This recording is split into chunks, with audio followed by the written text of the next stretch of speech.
Olá pessoal, estamos aqui para mais um videocast. Novamente, o mestre Gualberto aqui conosco. Gratidão, mestre, pela presença. Mestre, hoje eu vou ler um trecho de um livro do Joel Goldsmith chamado O Homem Não Nasceu para Chorar. Em um trecho desse livro, mestre, o Joel faz o seguinte comentário: o homem não deveria chorar, e todas as suas lágrimas são derramadas apenas por causa de uma sensação de limitação. Bom, mestre, dentro desse assunto, o mestre pode trazer a sua visão sobre o que é o sofrimento psíquico? Ô Gilson, esse assunto, a presença do sofrimento, é algo que nós precisamos compreender. Aqui estamos colocando para você que a presença do sofrimento, quando nós investigamos, olhamos de perto, descobrimos a verdade sobre ele. E é a clareza, é a compreensão, é a visão direta do que ele representa, o fim para ele. A não ser que você tenha ciência do que é o sofrimento, de como ele ocorre, de como ele acontece, ele continuará acontecendo como um problema para você. A vida consiste no amor presente, na paz e na liberdade presente. No entanto, nós desconhecemos a vida assim, porque estamos vivendo a vida em sofrimento. A presença desse sofrimento é a presença da ignorância. Quando há clareza, lucidez, compreensão, porque temos aqui a presença da inteligência, não há mais sofrimento. Quando você tem um sofrimento físico, como uma enfermidade, você procura um médico e ele lhe atende, ele lhe ajuda. Mas o que há por detrás do sofrimento? Do sofrimento psíquico, desse sofrimento sentimental, emocional? O que há por detrás desse sofrimento presente em nossas relações? Primeiro, antes de tudo, vamos diferenciar com clareza aqui o que é esse contato em relação com aquilo que aqui nós chamamos de relacionamento. O nosso contato em geral com as pessoas, com o mundo à nossa volta e com nós mesmos, fica apenas em um nível de relação entre ideias, pensamentos, imagens. Esses são os nossos relacionamentos. Nós temos um relacionamento com nós mesmos, um relacionamento com o marido, com a esposa. Temos um relacionamento com as situações. Nós desconhecemos a verdade da relação com a vida, com o outro, com nós mesmos. Quando a nossa vida se assenta no pensamento, é a vida do relacionamento. Quando você reconhece alguém, você não tem só a memória do seu rosto, do timbre da sua voz. Você tem uma imagem em você, estabelecida dentro de você, pelo pensamento, sobre quem ela é, sobre quem ele é. Isso lhe coloca num contato de relacionamento com as pessoas. Você tem essa imagem dele ou dela. Assim você tem também uma imagem de si mesmo. É aqui que está presente o sofrimento. a forma como estamos lidando com a vida em sua totalidade a partir de ideias, de crenças, conclusões, opiniões e, portanto, a partir do pensamento. A presença do pensamento é a presença do sofrimento psicológico. Quando você tem uma dor física, o médico atende, cuida, trata de você. Ele dá o diagnóstico e o tratamento. Mas quando você tem uma dor psicológica, o que há por detrás dessa dor é a presença do pensamento.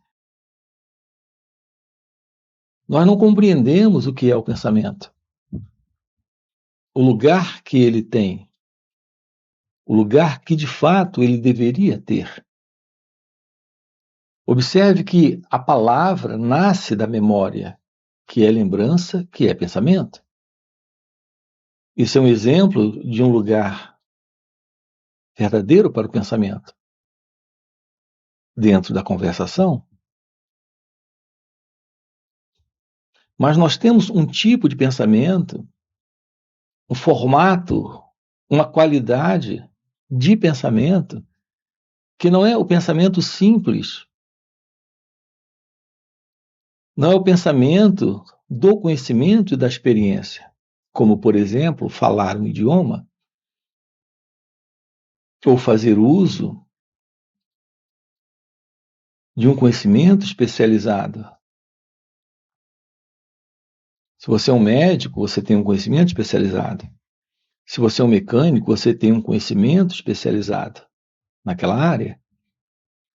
Essa é a presença do pensamento, a presença natural do pensamento, como uma memória, um conhecimento e uma experiência.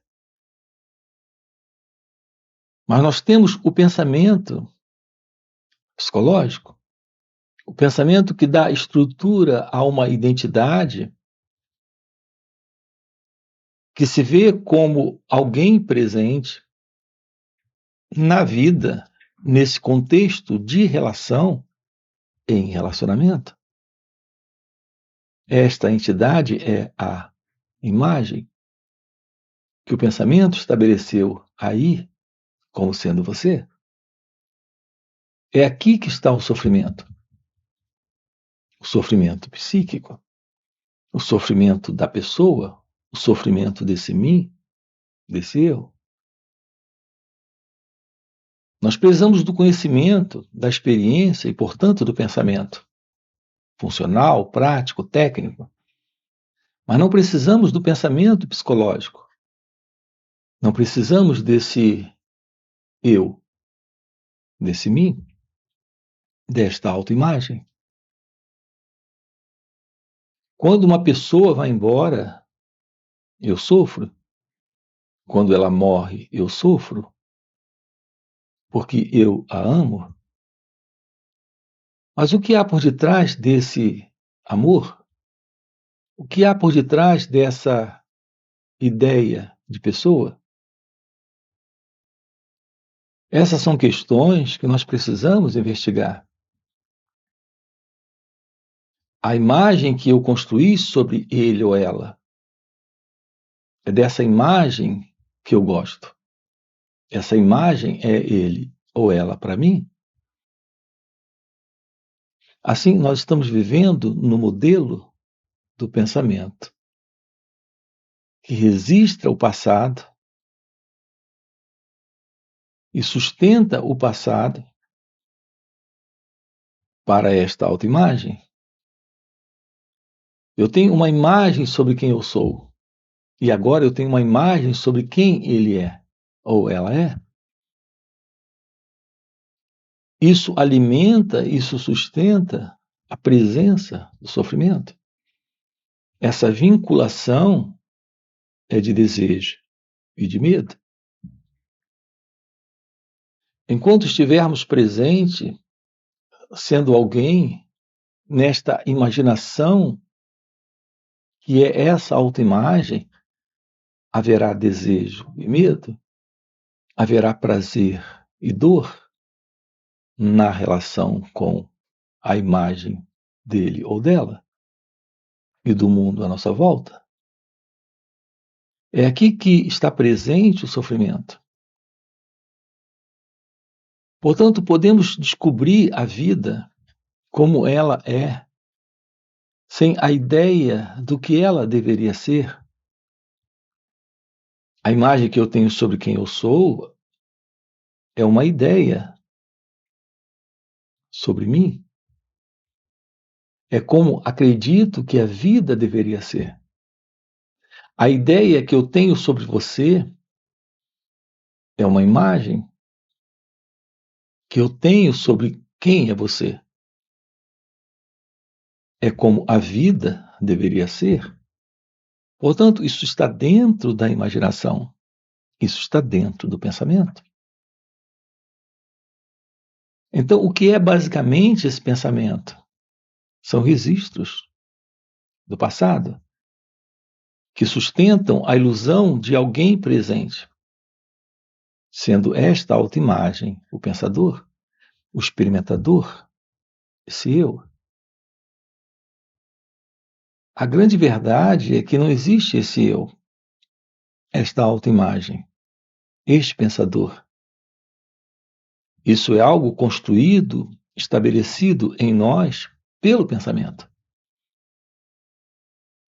Quando nos livramos do pensamento, deste pensamento psicológico, nos livramos desse eu, desta autoimagem, nos livramos deste sentimento de pessoa na relação com a outra pessoa. Quando temos o fim do eu, o fim desta autoimagem, nós temos o fim para o sofrimento.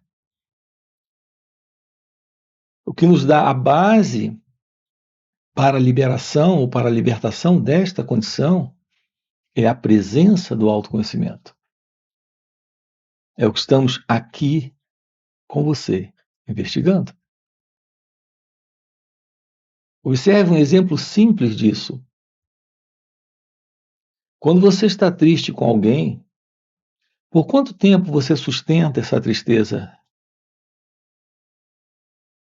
A tristeza do que ela fez ou do que ele fez com você?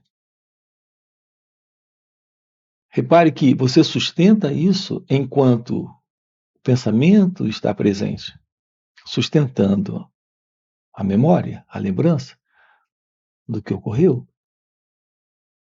É a presença do pensamento, a presença do sofrimento. É a presença do pensamento, a memória do sofrimento. É a presença dessa memória, é a presença desse pensamento, a presença de alguém que é você, triste. Uma vez que você observe o pensamento, apenas observe o pensamento, sem colocar esse eu para se justificar, para se sentir magoado, rejeitado. Quando há esta atenção sobre o pensamento, fica claro a presença da memória. Mas não precisamos colocar alguém nessa memória. Quando não colocamos esse alguém, que é o eu, esta memória não se sustenta, ela se dissolve. E quando ela se dissolve, o sofrimento desaparece.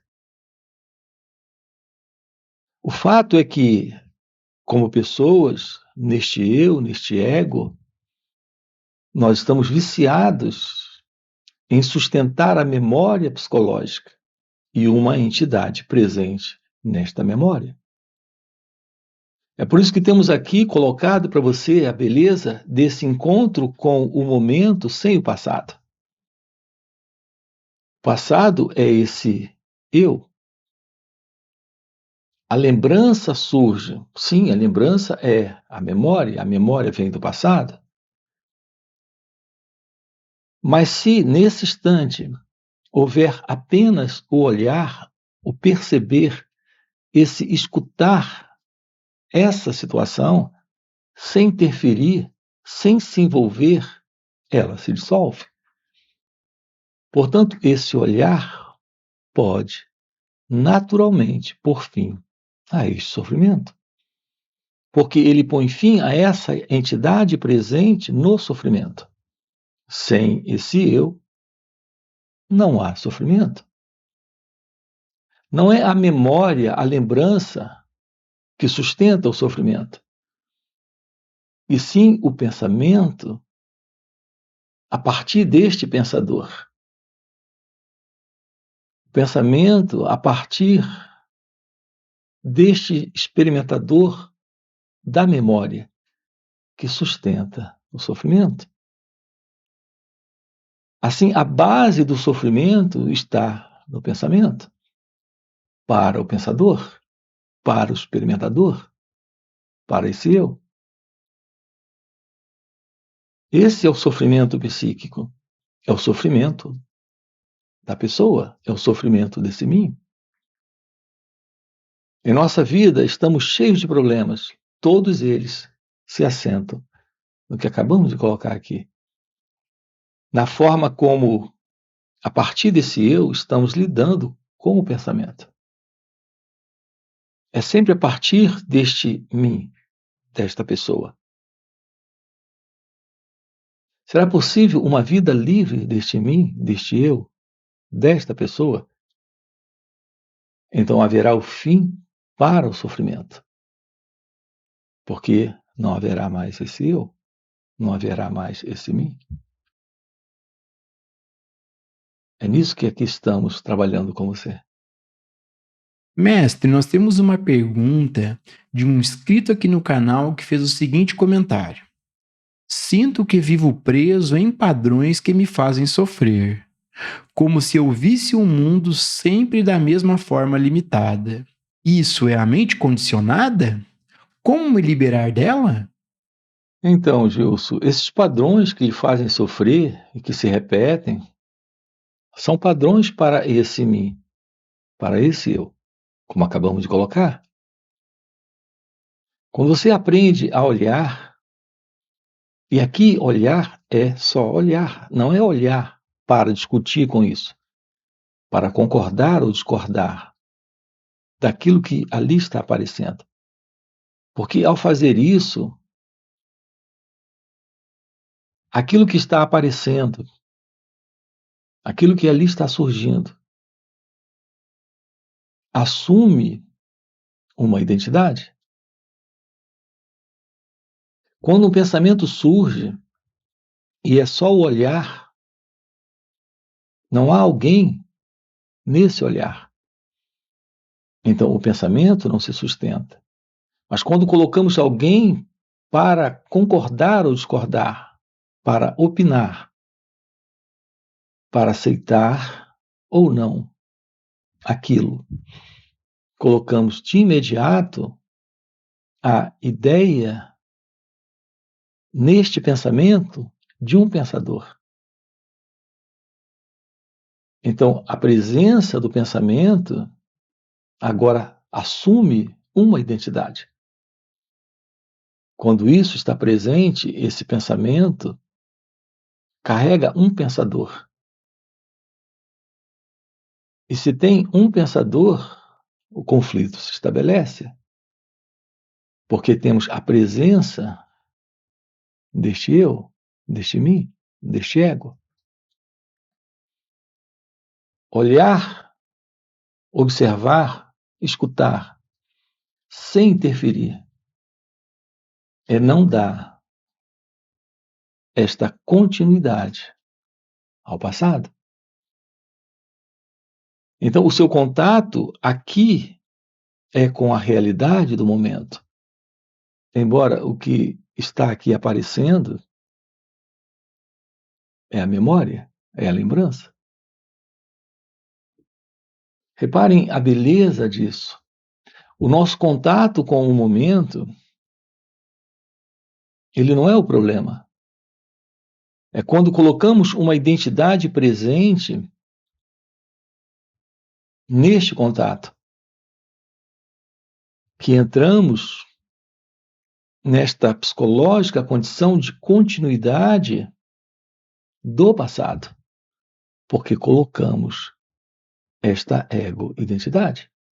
Colocamos o pensador, colocamos o experimentador, colocamos o eu. Esse experimentador, esse pensador, esse eu é o sofredor. Esta é a identidade egóica. Esta é a identidade que se separa ideologicamente para se livrar e, ao fazer isso, sustenta o sofrimento.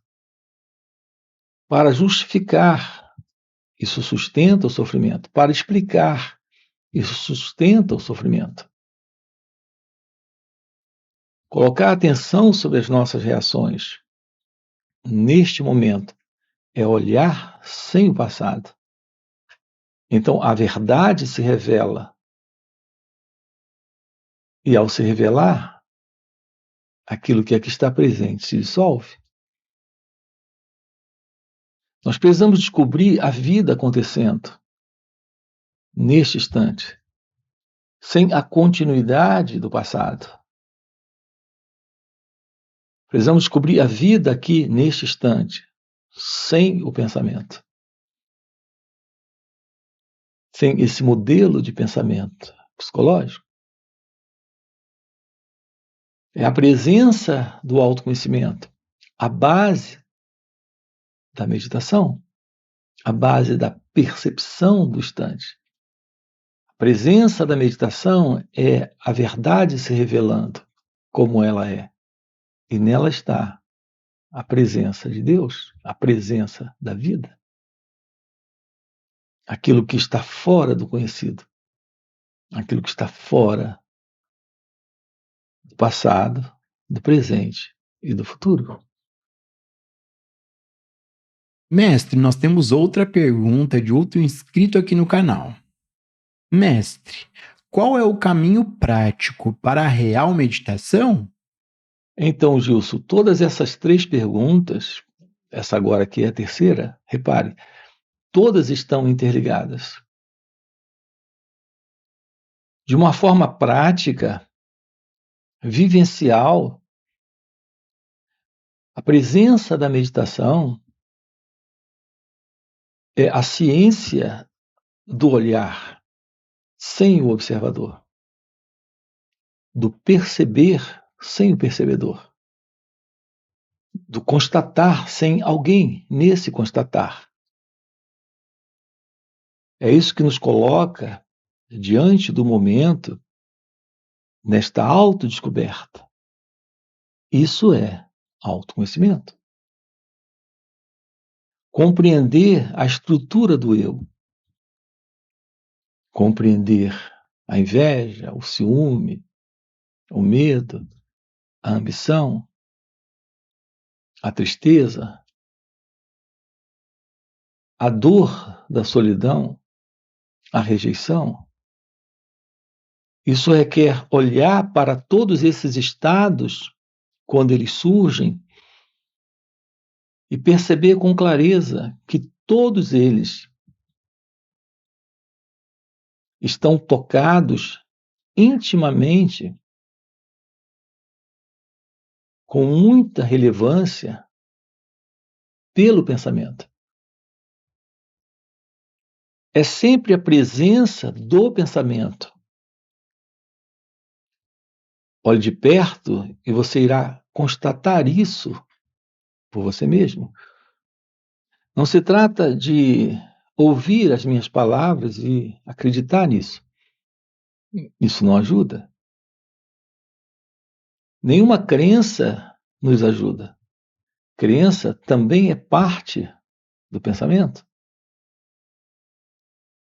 Aquilo que nos aproxima da verdade é o constatar diretamente por nós mesmos. Infelizmente, nós não temos uma disposição direta para olhar, para ficar ciente daquilo que se passa aqui, dentro de cada um de nós. Nós estamos constantemente atribuindo ao outro, à vida, ao mundo lá fora, a situação de sofrimento presente aqui em mim.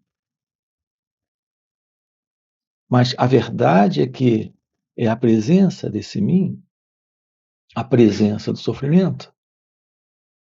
Não é algo lá fora. É a presença desse mim, desse conjunto de memórias, de lembranças. É a presença desse pensamento, fazendo avaliações, comparações, julgamentos, gostando ou não gostando, que está criando problemas. Esse problema não é algo que se separa desse mim. Veja, não é um problema para mim. Esse mim é o problema. Então, de uma forma prática, a presença da real meditação não é aquilo que alguns praticam. Você procura um lugar e ali se assenta, fecha os olhos. Isso não é meditação. Porque está repetindo um mantra ou respirando de uma determinada forma. A verdade da meditação consiste em olhar para estas reações, em olhar para esse eu, em olhar para esse mim, para aquilo que ele representa. Apenas olhar, ficar ciente, observar. Então a mente se aquieta, o cérebro silencia e todo esse movimento do eu se revela, todo esse movimento do mim se mostra. Então nós temos aqui o contato com a verdade do autoconhecimento, o contato com a real meditação de uma forma vivencial, no viver, na prática, momento a momento, instante a instante. Ao surgir uma lembrança, fique ciente dela. Acompanhar o pensamento, o sentimento, a sensação. Acompanhar uma emoção. Apenas ficar ciente. Apenas olhar, perceber, se dar conta disso. Essa é a presença da real meditação. Nós precisamos de uma mente livre, de um cérebro livre, de todo esse fundo, de todo esse modelo do passado, de todo esse movimento de continuidade de memória. Então, o contato com a vida é aqui, neste momento. O contato com o momento revela aquilo que aqui está presente, além de todo esse movimento de continuidade de memória, de lembranças e recordações. Em um certo nível, o pensamento se faz necessário. Apenas a nível técnico. Então, funcionalmente, nós precisamos do pensamento de uma forma objetiva e clara, para sermos funcionais. Em uma profissão, em falar um idioma, em escrever, no trabalho, tudo isso requer a presença do pensamento e do conhecimento. Apenas nesse nível. Mas nesse contato com o momento, nesse contato com ele ou ela, com o marido, a esposa, com o mundo à sua volta, não precisamos do pensamento. Uma coisa é ter a lembrança do rosto dele ou dela, do timbre de voz, Outra coisa é carregar esta imagem que o pensamento em nós estabeleceu sobre ele ou ela. Isso está produzindo confusão, desordem, sofrimento. Não precisamos desta pessoa que eu acredito ser, nesta relação com a pessoa que eu acredito está ali diante de mim. Isso é parte desse modelo de criação do pensamento, de imaginação do pensamento, deste elemento que produz confusão, que produz desordem. O seu natural estado de ser é algo aqui presente, livre do eu, livre do ego, livre do passado. É o que estamos trabalhando aqui, tomando ciência aqui, com você. Ok? Gratidão, gratidão, mestre. Já fechou nosso tempo. Gratidão por mais esse videocast. E para você que está acompanhando o videocast até o final e deseja realmente viver essas verdades, ter uma vida em meditação, fica o convite para participar dos encontros intensivos de final de semana que o mestre Gualberto proporciona. Esses encontros são muito mais profundos do que esses vídeos aqui no YouTube. Primeiro, porque o mestre responde ao vivo as nossas perguntas, e segundo, e muito mais impactante, é que, pelo mestre já viver nesse estado desperto de consciência, ele compartilha um campo de presença à sua volta, um campo de poder, de energia e graça. E nesses encontros a gente acaba pegando uma carona nesse campo de presença no mestre. E pegando essa carona com o mestre de maneira espontânea, sem nenhuma técnica, sem nenhuma prática, sem nenhum exercício, entramos no estado meditativo, silenciamos nossas mentes e podemos ter uma compreensão real dos assuntos tratados aqui no canal. Então fica o convite. No primeiro comentário fixado tem o link do WhatsApp para poder participar desses encontros. Além disso, já dá o like no vídeo, se inscreve no canal e já faz comentários aqui trazendo suas perguntas para a gente trazer para os próximos videocasts. E mestre, mais uma vez, gratidão pelo videocast. Estamos lidando com um princípio que o Joel chama de erro. Aqui eu chamo de o princípio ilusório da separação, de que há algo fora do lugar, de que há algo errado, de que existe algo para ser corrigido.